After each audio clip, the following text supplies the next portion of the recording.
Chairman Peoples Party Bilawal Bhutto Zardari ने पेशावर में एहतजाज करने वाले जियालों पर तशद्दुद की शदीद अल्फाज में मजम्मत करते हुए खबरदार किया है कि अभी सूबा बचाओ तहरीक का दायरा कार खैबर पख्तूनख्वा की गली गली और कोचे कोचे तक फैलेगा और पीटीआई की गुंडास सरकार उसे रोक नहीं सकेगी। ज़रा के मुताबिक बिलावल भुट्टो पाकिस्तान पीपल्स पार्टी खैबर पख्तूनख्वा के सदर मोहम्मद अली शाह बादशाह से टेलीफोनिक रब्ता किया और पीपल्स पार्टी की रैली में शरीक कारकुनान पर तशद्दुद से मुतल्लिक़ दरियाफ्त किया और रैली के इनेकाद पर शाबाश दी। चेयरमैन पीपल्स पार्टी ने कहा कि खैबर पख्तूनख्वा हुकूमत की जानिब से करप्शन, लाकानूनीत और बेरोज़गारी से तंग आए अवाम पर पुरतशद्दुद काबिल मज़म्मत है। अब सूबाए बचाओ तहरीक का दायरा कार खैबर पख्तूनख्वा की गली गली और कूचे कूचे तक फैलाया जाएगा।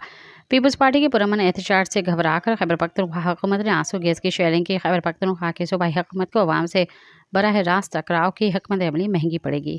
सब्सक्राइब कयो अवामी न्यूज़ HD के ताज़ा तरीन खबरुन ला ॾिसंदा रहो अवामी न्यूज़ HD।